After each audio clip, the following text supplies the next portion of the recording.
Assalamualaikum warahmatullahi wabarakatuh. Selamat pagi anak-anak.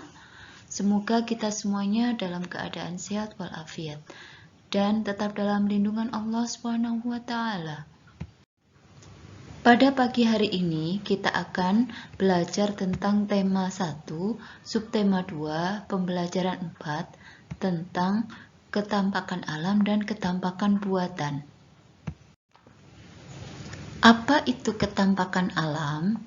Ketampakan alam adalah ketampakan yang ada di lingkungan di mana ketampakan tersebut terbentuk akibat tindakan yang dilakukan oleh alam sendiri, atau ketampakan alam itu diciptakan oleh Tuhan Yang Maha Esa.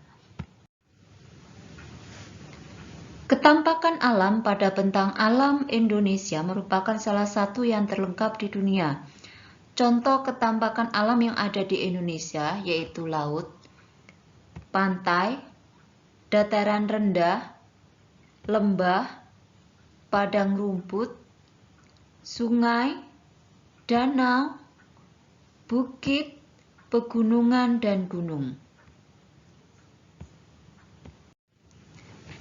Sedangkan ketampakan buatan adalah ketampakan yang terbentuk akibat perbuatan manusia atau ketampakan yang diciptakan oleh manusia.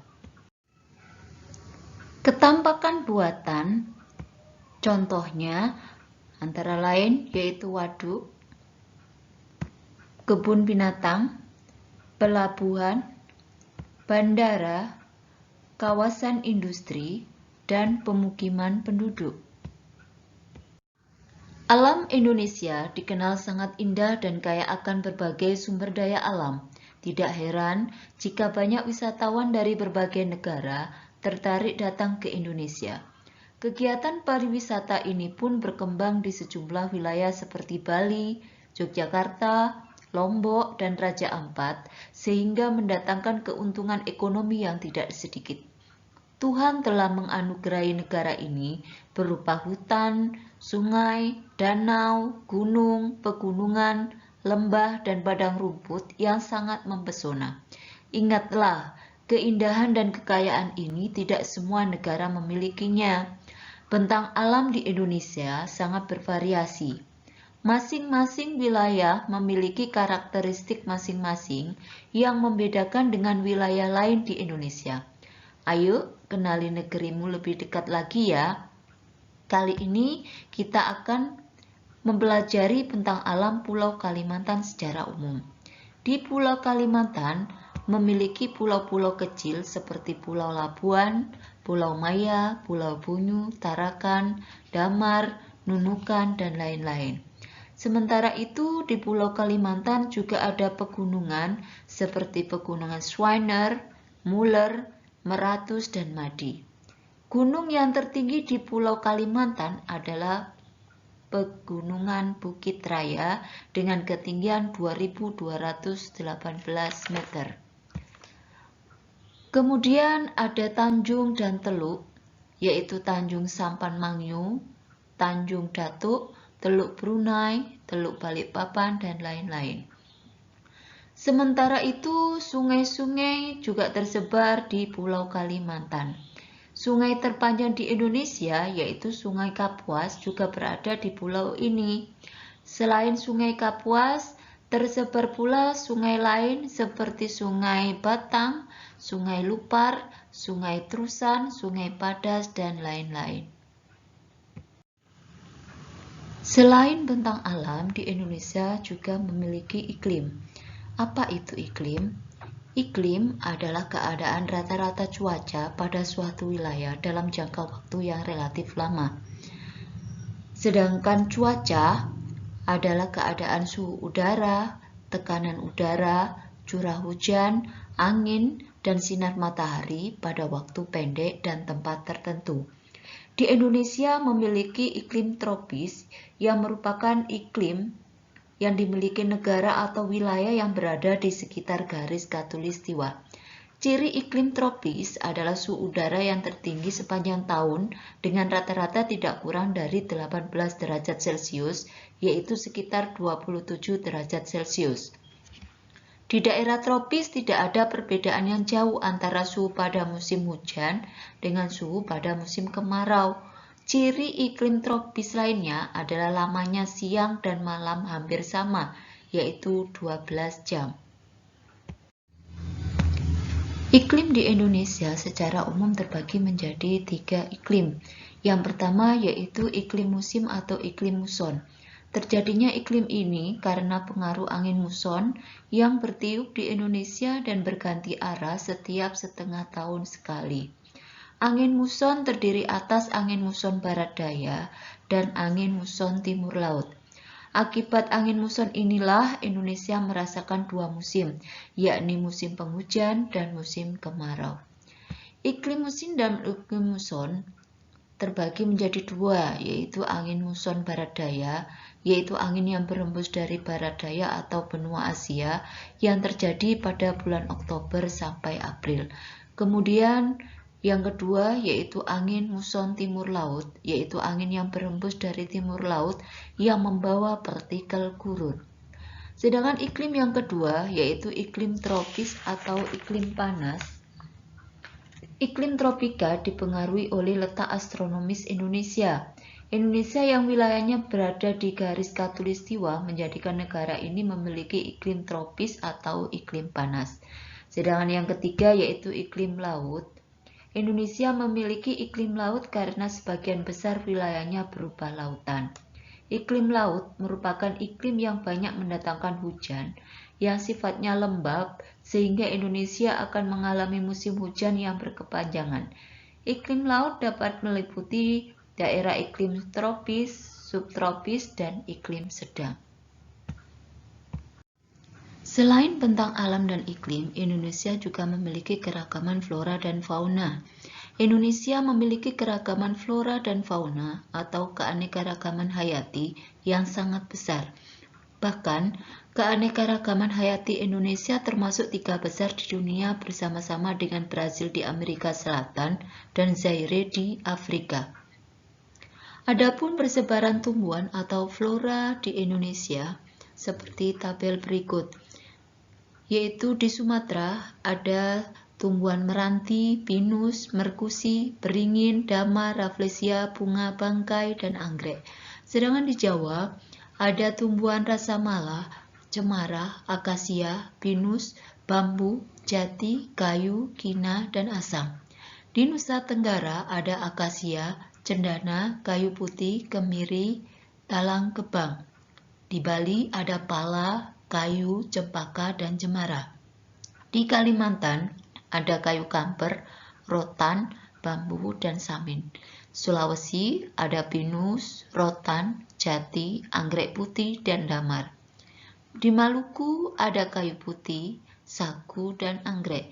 Sedangkan di Papua ada bakau, sagu, beech, dan berbagai jenis anggrek. Selain flora, persebaran fauna di Indonesia terbagi menjadi 3 bagian, yaitu yang pertama fauna tipe asiatis, 2 fauna tipe peralian, 3 fauna tipe australis. Di dalam persebaran fauna di Indonesia dibatasi oleh 2 garis, yaitu garis Wallace dan garis Weber.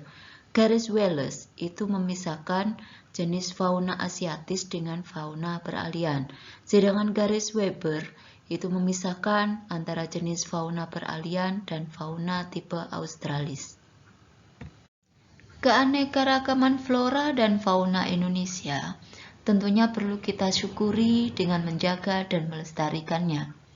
Jika tidak, flora dan fauna tersebut akan terancam punah. Bangsa Indonesia tentu akan mengalami banyak kerugian karena flora dan fauna tersebut memiliki fungsi dan peran masing-masing di alam. Di samping itu, manfaat bagi manusia juga akan hilang jika flora dan fauna tersebut punah. Untuk itu, sebagai dasar negara, Pancasila juga mengandung nilai sebagai pedoman untuk menjaga kelestarian lingkungan. Nilai-nilai yang terkandung adalah sebagai berikut. Pada sila pertama, yaitu tentang ketuhanan, keyakinan pada Sang Pencipta. Ini adalah pondasi utama yang tak boleh dilupakan. Alam semesta ini adalah ciptaan Tuhan. Semua agama mengakui itu dan manusia harus menjaga dan merawatnya. Kalau alam tidak dirawat, sama saja kita tidak mempercayai kuasa Tuhan terhadap itu. Merusak milik Tuhan sama saja dengan tidak mengakui adanya Tuhan dan tidak mengakui Tuhan jelas bukan penerapan nilai Pancasila. Sedangkan sila kedua menekankan pada sisi kemanusiaan dengan tekanan keadilan dan keberadaban. Terjadinya peristiwa pembakaran hutan dengan sengaja jelas meniadakan sisi kemanusiaan, apalagi adil dan beradab. Selain itu pula, menebang pohon sembarangan dan membuka lahan secara besar-besaran. Penerapan sila ini yaitu adanya kelompok yang peduli lingkungan, menjaga alam dengan tidak membuang sampah sembarangan. Sedangkan sila ketiga, persatuan, yang sangat jelas terhubung dengan pertama dan kedua. Bersatu artinya punya makna saling membutuhkan, saling merasakan, terikat dalam satu rangkaian tak terpisahkan. Maka apabila kita membuat kerusakan pada satu sisi, akan berdampak pada sisi lain atau bahkan semua sisi. Sila keempat, bijaksana dan musyawarah.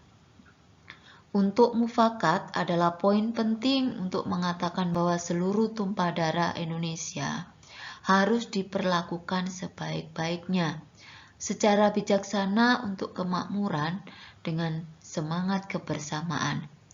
Itulah mufakat, bukan memaksakan kehendak pada satu keinginan.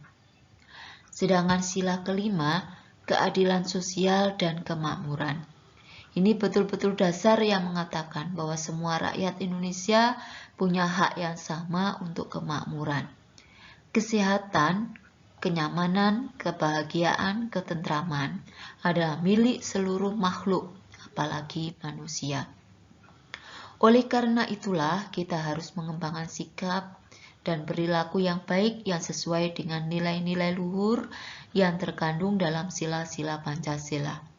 Nilai-nilai tersebut dapat kita terapkan dan kembangkan dalam kehidupan kita sehari-hari, baik dalam memanfaatkan potensi kekayaan alam Indonesia maupun pada saat melakukan interaksi dan sosialisasi dengan sesama. Sebagai bahan evaluasi materi pada hari ini, anak-anak diberikan tugas yaitu mengerjakan LKS halaman 49, halaman 50, halaman 52, dan halaman 54 sampai 55. Demikian materi pada pagi hari ini. Semoga anak-anak tetap semangat belajar ya, dan jangan lupa jaga kesehatan. Semoga apa yang kita pelajari pada pagi hari ini menjadikan ilmu yang manfaat dan bisa mengantarkan anak-anak mencapai cita-cita masing-masing. Terima kasih atas perhatian. Mohon maaf atas segala kekurangan. Saya akhiri. Assalamualaikum warahmatullahi wabarakatuh.